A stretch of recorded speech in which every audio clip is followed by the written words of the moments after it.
Hello friend, welcome to Upadhyay online academy. आज का हमारा टॉपिक है class 10th physics chapter light reflection and refraction से related rules for finding image formed by concave mirror. And हमारा second जो topic होगा ray diagrams for formation of images when object is placed at different position. तो चलिए हम अपने first topic को start करते हैं। हमारा फर्स्ट टॉपिक है rules for finding images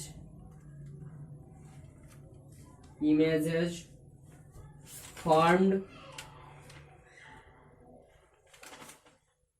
rules for finding images formed by concave mirror.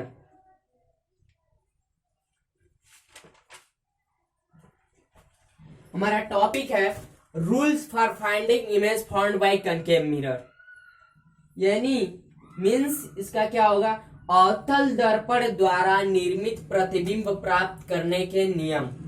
अवतल दर्पण द्वारा जो निर्मित प्रतिबिंब होते हैं, जो इमेज फॉर्म्ड होते हैं, उन्हें हम कैसे प्राप्त करेंगे, उनके कुछ रूल्स हम पढ़ेंगे।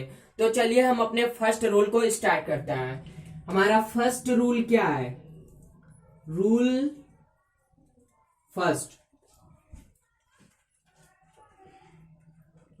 फर्स्ट हमारा यह है, देखिए हम जानते हैं कि कनकेव मिरर, ये हमारा हुआ कनकेव मिरर। इसका इनर पार्ट क्या होगा? रिफ्लेक्टिंग सरफेस होगा। आउटर पार्ट क्या होगा? इसका पॉलिश होगा। यानी कि ये रिफ्लेक्टिंग सरफेस है, इस पे हम रिफ्लेक्शन देखेंगे, और ये क्या होगा? पॉलिश होगा। तो इसे हम क्या करते हैं? पॉलिश कर देते हैं। ये हमने किया पॉलिश, ये कुछ इस तरीके का पॉलिश हुआ रहता है कनकेव मिरर के बैक साइड।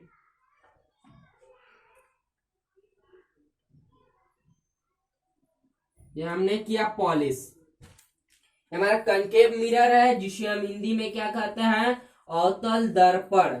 कनकेव मिरर, जिसे हम हिंदी में कहते हैं अवतल दर्पण। ये हमारा कनकेव मिरर है। इसका जो तल दबा हुआ है,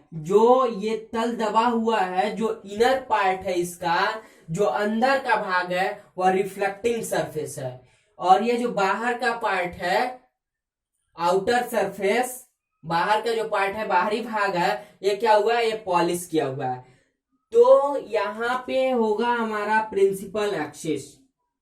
इन सब के बारे में हमने पहले पढ़ लिया है ऑलरेडी, इन सब टॉपिक्स को हमने पहले क्लियर किया है। ये हमारा क्या हुआ? ये हमारा रहा प्रिंसिपल एक्सिस। प्रिंसिपल एक्सिस जिसे हम हिंदी में क्या कहते हैं? मुख्य अक्ष कहते हैं। तो ये होगा हमारा क्या? पोल यानी ध्रुव, जिसे हम हिंदी में कहते हैं ध्रुव। और इसका सेंटर ऑफ कर्वेचर भी होगा। सेंटर ऑफ कर्वेचर क्या? जो स्फीयर का सेंटर होता है वो होता है सेंटर ऑफ कर्वेचर। तो यहाँ पे मान लीजिए ये रहा हमारा क्या हुआ? सेंटर ऑफ कर्वेचर, जिसे हम सी से डिनोट करते हैं। अब बात करते हैं हम फोकस के बारे में। फोकस कहाँ पे होगा? फोकस यानी कि जहां पे लाइट रेज रिफ्लेक्टिंग के बाद बहुत सारी बीम ऑफ लाइट आकर के मिलती है, वो हमारा फोकस होता है। तो फोकस हमारा कहाँ पे होगा? ये होगा हमारा फोकस। ये रहा हमारा फोकस, जिसे हम कैपिटल एफ से डिनोट करते हैं। और फोकल लेंथ यानी फोकस दूरी, फोकल लेंथ, फोकस से और पोल तक के बीच की जो दूरी होती है उसे हम कहते हैं फोकस दूरी, यानी कि फोकल लेंथ। तो अब हम आते हैं अपने रूल फर्स्ट पे। रूल हमारा पहला क्या कहता है? रूल हमारा पहला यह कहता है कि जब यदि इंसिडेंट रे प्रिंसिपल एक्सिस के पैरेलल आती है, तो आफ्टर रिफ्लेक्शन वह फोकस से होकर के गुजरेगी। रूल फर्स्ट, यदि आपतित किरण मुख्य अक्ष के समानांतर आ रही हैं तो वह परावर्तन के बाद फोकस से होकर गुजरती है। ये रहा हमारा इंसिडेंट रे, ये रहा इंसिडेंट रे। ये आकर के क्या और यह मिरर के जो परावर्तक सतह है उस पर टकरा रही है और ये रिफ्लेक्ट होगी। तो जब यह रिफ्लेक्ट होती है तो यह फोकस से होकर के गुजरती है। यह रहा फोकस, इससे जाकर के हमारा रिफ्लेक्टेड रे गुजरी। रूल फर्स्ट समझ में आया। रूल फर्स्ट क्या है कि यदि एक कनकेव मिरर पे इंसिडेंट रे प्रिंसिपल एक्सिस के पैरेलल आती है तो आफ्टर रिफ्लेक्शन यानी कि परावर्तन के बाद वह फोकस से होकर के गुजरेगी। यह हमारा रूल फर्स्ट था। अब हम आते हैं अपने रूल सेकेंड पे। रूल हमारा 2 क्या है? रूल 2 यानी कि नियम 2। नियम दूसरा हमारा यह है, ये रहा, जैसे कि हम फिर इस तरह से हम बना लेते हैं अपना एक कनकेव मिरर। ये रहा हमारा कनकेव मिरर, ये हमने किया पॉलिश। ये मान लीजिए हो गया क्या? पॉलिश। ये हो गया पॉलिश। अब इसका प्रिंसिपल एक्सिस होगा, ये प्रिंसिपल एक्सिस इसका कहां पे होगा? यहाँ पे ये हुआ प्रिंसिपल एक्सिस। ये रहा प्रिंसिपल एक्सिस। प्रिंसिपल एक्सिस इसका पोल हुआ यहाँ, ये रहा पोल जिसे हम हिंदी में ध्रुव कहते हैं। और सेंटर ऑफ कर्वेचर कहाँ होगा? स्फीयर का सेंटर यानी सेंटर ऑफ कर्वेचर। ये रहा सेंटर ऑफ कर्वेचर यानी जिसे हम हिंदी में इसे क्या बोलते हैं? वक्रता केंद्र बोलते हैं। सेंटर ऑफ कर्वेचर को हिंदी में हम कहते हैं वक्रता केंद्र। और फोकस कहाँ पे होगा? फोकस होगा, ये हमारा रहा फोकस, ये रहा फोकस। तो रूल सेकंड क्या कहता है? रूल 2 यानी दूसरा नियम क्या कहता है? दूसरा नियम यह कहता है कि अगर इंसिडेंट रे, यदि आपतित किरण फोकस से होकर के गुजरती है तो आफ्टर रिफ्लेक्शन परावर्तन के बाद वह प्रिंसिपल एक्सिस के पैरेलल हो जाती है। अगर इंसिडेंट रे, ये रही इंसिडेंट रे और ये क्या हो रही है? फोकस से होकर के गुजर रही है, फोकस से होकर के गुजरी। ये है हमारा कनकेव मिरर। अरे क्या हो रही है? ये इंसिडेंट रे है और यह क्या हो रही है? फोकस से होकर के गुजर रही है। तो आफ्टर रिफ्लेक्शन एंड परावर्तन के बाद ये क्या होती है? प्रिंसिपल एक्सिस यानी मुख्य अक्ष के समानांतर हो जाती है। ये हो गई मुख्य अक्ष के समानांतर यानी प्रिंसिपल एक्सिस के पैरेलल। रूल सेकंड समझ में आ गया। रूल सेकंड यानी कि यदि इंसिडेंट रे फोकस से होकर के गुजरती है तो आफ्टर रिफ्लेक्शन वह प्रिंसिपल एक्सिस के पैरेलल हो जाते हैं यानी कि मुख्य अक्ष के समानांतर हो जाती है। Rule second. अब हम आते हैं अपने रूल थर्ड पे। रूल जो हमारा थर्ड, रूल थर्ड नियम 3। ये क्या हुआ? नियम हमारा 3 क्या है? ये रहा हमारा, यहां पे बनाते हैं हम कनकेव मिरर। ये रहा हमारा कनकेव मिरर, ये हुआ कनकेव मिरर। इसका आउटर पार्ट क्या होगा? आउटर सरफेस किया हमने पॉलिश। ये हुआ पॉलिश, ये हमने किया पॉलिश। ये पॉलिश हो गया। इसका प्रिंसिपल एक्सिस, ये रहा इसका प्रिंसिपल एक्सिस। का प्रिंसिपल एक्सिस हुआ, ये होगा इसका पोल, ये रहा सेंटर ऑफ कर्वेचर, ये रहा फोकस। ठीक है, हमने देख लिया सेंटर ऑफ कर्वेचर, फोकस, पोल कहां कहां है, उसका पोजीशन। अब जैसे हम बात करते हैं रूल थर्ड क्या कहता है? यदि incident ray centre of curvature से होकर के गुजरती है। यानी कि यदि आपतित किरण मीन्स यदि आपतित किरण वक्रता केंद्र से होकर के गुजरती है तो आफ्टर रिफ्लेक्शन वो अपने पाथ को रिट्रेस कर लेती है, यानी अपने पाथ को पीछे की तरफ ले जाती है। ये देखिए यार, ये इंसिडेंट रे, ये हमारी क्या है, इंसिडेंट रे, यानी जिससे हम हिंदी में कहते हैं आपतित किरण। एक मिनट, ये देखिए यार, ये इंसिडेंट रे हिंदी में क्या कहते हैं, आपतित किरण। और ये क्या हो रही है, सेंटर ऑफ कर्वेचर मीन्स वक्रता केंद्र से होकर के गुजर रही है। ये इंसिडेंट रे वक्रता केंद्र से होकर के गुजर रही है और जा करके कहाँ पे, मिरर पे टकरा रही है। मिरर का जो रिफ्लेक्टिंग सरफेस है उस पे जाकर के टकरा रही है। और ये टकराने के बाद यानी रिफ्लेक्शन के बाद अपने पाथ को रिट्रेस कर लेती है, यानी फिर वापस चली जाती है। ये चली गई वापस, रिट्रेस कर लेती है। रूल थर्ड समझ में आ गया।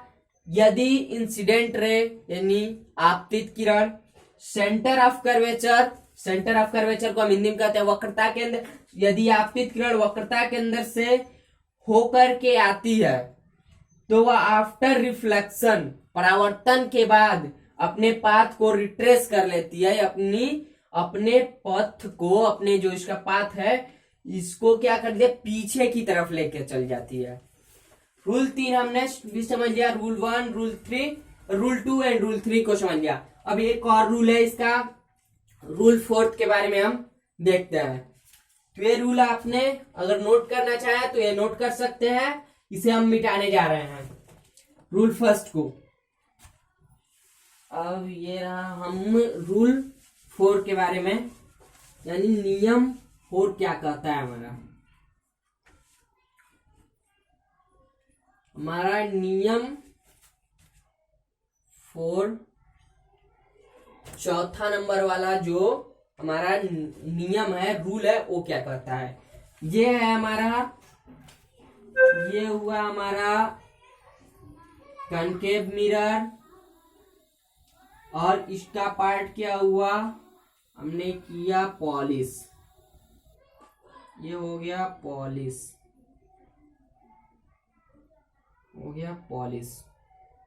ठीक है। तो यहाँ यह क्या हुआ, यह हो गया आपका प्रिंसिपल एक्सिस, तो ये हुआ आपका पोल, ये हुआ सेंटर ऑफ कर्वेचर, ये हुआ फोकस, ठीक। अब हम बात करते हैं रूल 4 क्या कहता है। रूल 4 यह कहता है कि यदि आपतित किरण पोल पे गिरती है, आपतित किरण पोल पे गिर रही है और वह पोल पे गिरने के बाद प्रिंसिपल एक्सिस के साथ जितना कोण बनाती है उतना ही कोण रिफ्लेक्टेड रे प्रिंसिपल एक्सिस के साथ बनाती है। ये रही आपतित किरण, क्या, और ये पोल पे आकर के गिर रही है, आपतित किरण पोल पे आकर के गिरी और यह रिफ्लेक्शन के बाद ये हो गई रिफ्लेक्ट, परावर्ती हो गई, ये हमारी रही रिफ्लेक्टेड रे, ये रही हमारी इंसिडेंट रे। और ये जब इंसिडेंट रे आ रही है तो यह क्या, ये पोल पे गिर रही है और फिर रिफ्लेक्ट हो जा रही है। तो यहाँ पे रूल 4 यह कहता है कि इंसिडेंट रे और प्रिंसिपल एक्सिस के बीच जितना एंगल बनता है उतना ही एंगल प्रिंसिपल एक्सिस और रिफ्लेक्टेड रे के बीच बनेगा, दोनों एंगल समान होंगे। अगर यह एंगल आई है तो एंगल आर जो होगा वह समान होगा, एंगल आर समान होगा, दोनों इक्वल होंगे। ये जितना एंगल बना रही है उतना ही एंगल रिफ्लेक्टेड रे के साथ बनाएगी, प्रिंसिपल एक्सिस के साथ इंसिडेंट रे जितना एंगल बना रही है उतना ही angle reflected ray principal axis के साथ बनाएगी। तो रूल हमने सब ले देख लिया, हमारा फर्स्ट टॉपिक कंप्लीट हुआ। जो हमारा फर्स्ट टॉपिक था rules for finding image formed by concave mirror, हमारा फर्स्ट टॉपिक कंप्लीट हुआ। अब हम चलते हैं अपने सेकंड टॉपिक की तरफ।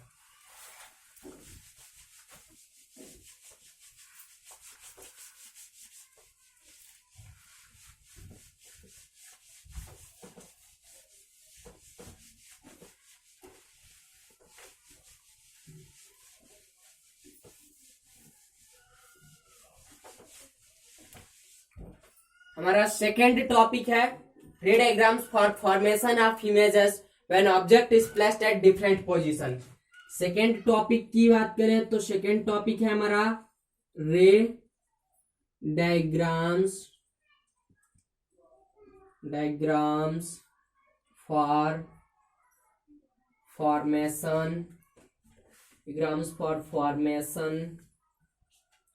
Of images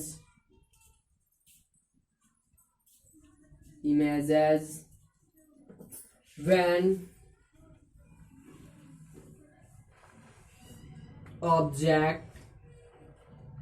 is placed at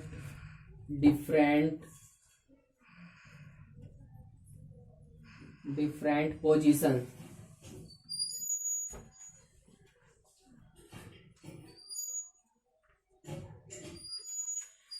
रे diagrams for formation of images when object is placed at different positions. Second हमारा टॉपिक है यह रे diagrams for formation of images when object placed at different position. यानी means इसका क्या होगा, इसका हिंदी अर्थ क्या होगा, हिंदी मीनिंग, अगर इमेज यानी कि इमेज को हम हिंदी में प्रतिबिंब कहते हैं, यदि जो इमेज बना है हमारा निर्मित प्रतिबिंब का रे डायग्राम बनाएंगे कब, जब ऑब्जेक्ट यानी बिंब जिसे हम वस्तु भी कहते हैं, बिंब अलग अलग पोजीशन पे होगा, बिंब का जो पोजीशन होगा, स्थिति होगी, अलग अलग स्थानों पे होगी। तो चलिए हम अपने टॉपिक को स्टार्ट करते हैं। ठीक है, तो ये रहा हमारा कनकेव मिरर।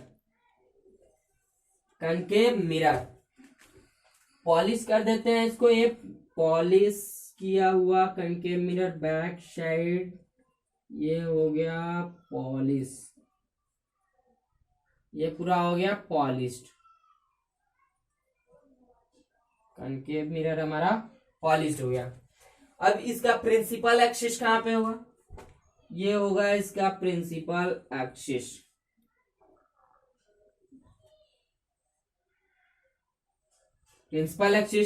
ये होगा पोल, ठीक है, और यहां पे होगा सेंटर ऑफ कर्वेचर, यहां पे होगा फोकस। कहने का मतलब क्या है कि हमें अगर कहीं पे ऑब्जेक्ट रख दिया जाए तो उसका इमेज कहां पे बनेगा, उसको हम कैसे फॉर्म करेंगे, उसके रे डायग्राम हम कैसे बनाएंगे, वही देख रहे हैं। यानी कि रे डायग्राम किरण आरेख कैसे बनाएंगे। चलिए तो हम स्टार्ट करते हैं।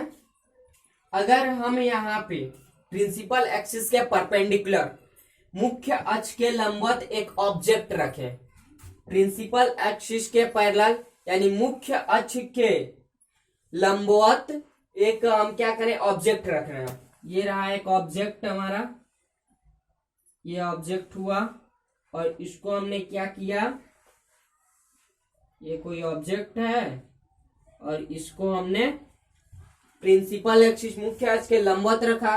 अब इससे क्या हो रही है, दो रेज निकल रही है, ऑब्जेक्ट ए और बी नाम दे देते हैं। इससे क्या हो रही है, दो रेज निकल रही है। एक रेज मिरर के सरफेस पे जाकर के टकरा रही है डी पॉइंट से, सी से टकरा रही है, और एक जो रेज निकल रही है वो क्या हो रही है, वो जाकर के ई से टकरा रही है, सॉरी डी से, सी से एक रेज टकरा रही है और एक रेज क्या हो रही है, डी से टकरा रही है। अब यदि इमेज बनाना है, हमें इमेज को पता करना है, तो कहां पे इमेज बनेगा, तो यदि यह रेज रिफ्लेक्शन के बाद, परावर्तन के बाद जब आकर के एक्चुअली में मिले, तो जहां पे मिलती हैं, यानी जहां पे प्रतिच्छेदन बिंदु होता है, जहां पे मिल रही है, वहां पे हमारा इमेज बनेगा। और यदि यह नहीं मिल रही है, डाइवर्ज हो रही है, तो इमेज हम इनका क्या बनाएंगे, उन रिफ्लेक्टर रे को हम बैक साइड ले जाएंगे, और बैक साइड बिंदीदार रेखाओं की मदद से ले जाएंगे, और जो बैक साइड बिंदीदार रेखाएं जहां पे मिलेंगी, वहां पे हमारा इमेज बनेगा। तो आइए देखते हैं यह इमेज मीट करती हैं या फिर डाइवर्ज होती हैं। तो ये रेज है, सॉरी मैंने एरो देना भूल गया, ये रेज हुई है इंसिडेंट रे, दो इंसिडेंट रे, एक जाकर के सी पर मिली, सी से टकराई, ये जाकर के डी से टकराई। और ये आफ्टर रिफ्लेक्शन क्या होती है, ये हो गई आफ्टर रिफ्लेक्शन, और ये भी हो गया एक आफ्टर रिफ्लेक्शन, ये इधर आ गई। अब हम क्या देख रहे हैं, ये रेज तो डाइवर्ज हो रही हैं, हमें देखने को ये मिल रहा है ये रेज डाइवर्ज हो रही हैं, ये तो एक्चुअल में कभी मिलेंगी नहीं। ये रिफ्लेक्टेड रे है, ये डाइवर्ज हो रही है, फैल रही है, ये एक्चुअल में कभी नहीं मिलेंगी, वास्तविक में कभी नहीं मिल सकती। तो इन्हें हम क्या करेंगे, पीछे की तरफ बिंदीदार रेखाओं की तरफ से मिलाएंगे। इन रिफ्लेक्टेड रे को पीछे की तरफ बैक साइड बिंदीदार रेखाओं से मिलाएंगे। अगर ले जा रहे हैं बैक साइड, ऐसे बिंदीदार रेखाएं कुछ ले जा रहे हैं बैक साइड, ये रही, ये क्या हो, एक पॉइंट पे जाकर के मिल गई। एक पॉइंट पे जब यहाँ मिल रही है तो यहाँ पे हमारा क्या मिल रहा, ओ हो गया ये पॉइंट, वो पॉइंट पे ये मिल रही है। जब हमने रिफ्लेक्टेड रे को बैक साइड ले जाकर के बिंदीदार रेखाएं ले गई तो ये मिल रही हैं। और हमें ऐसा भी लग रहा है कि ये रे शायद यहीं से स्टार्ट हुई है, ऐसा हमें लग रहा है, लेकिन ये रे कहां से आई थी, यहां से, इस ऑब्जेक्ट से। और ये जाकर के ये किरण मिली बैक साइड, यदि मिला रहे हैं तो हमें लग रहा है कि ये इस पॉइंट पे मिल रही हैं।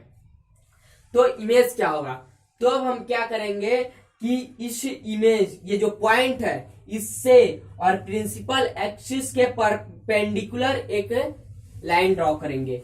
प्रिंसिपल एक्सिस के पैरेलल ये हमारा लाइन ड्रॉ हुआ, ये कुछ, और यही होता है हमारा फाइनल इमेज। यानी कि हमारा फाइनल इमेज ये हुआ,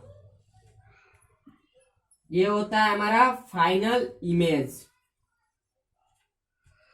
जो हमने बैक साइड जो मिलाया, पीछे की तरफ हमने जो रेज ले जा करके मिलाई बिंदीदार रेखाओं की मदद से, और ये एक पॉइंट पे मिली वो किरण, और उस पॉइंट से हमने क्या किया, प्रिंसिपल एक्सिस के परपेंडिकुलर, मीन्स प्रिंसिपल एक्सिस के लंबवत रे दिया। और जो प्रिंसिपल एक्सिस के परपेंडिकुलर जो रे है, यही हमारा होता है फाइनल इमेज। ये हमारा हुआ फाइनल इमेज। हमने फाइनल इमेज फॉर्म किया। अब कुछ इंपॉर्टेंट नोटेशंस के बारे में हम देख लेते हैं। जैसे कि अगर बात करें हम इमेज डिस्टेंस की या ऑब्जेक्ट डिस्टेंस, पहले हम बात करते हैं ऑब्जेक्ट डिस्टेंस के बारे में। ऑब्जेक्ट डिस्टेंस, बिंब की दूरी यानी वस्तु की दूरी क्या होती है, ऑब्जेक्ट डिस्टेंस, जिसे हम u से डिनोट करते हैं। ऑब्जेक्ट डिस्टेंस को हम u से डिनोट करते हैं। ऑब्जेक्ट डिस्टेंस कहां से कहां की होगी, जो ऑब्जेक्ट है उससे और पोल तक की जो दूरी है वो होगी हमारी ऑब्जेक्ट डिस्टेंस, यानी कि बिंब की दूरी। बिंब को हम वस्तु भी कहते हैं। जो ऑब्जेक्ट है उससे पोल तक की दूरी ऑब्जेक्ट डिस्टेंस, और जिसे हम u से डिनोट करते हैं। इमेज डिस्टेंस क्या होगी, यानी इमेज जो बना, इमेज से पोल तक के बीच की दूरी को हम क्या कहेंगे, इमेज डिस्टेंस कहते हैं। इमेज से और पोल तक की बीच की दूरी को हम इमेज डिस्टेंस कहेंगे। इमेज डिस्टेंस जिसे हम v से डिनोट करते हैं, इमेज डिस्टेंस।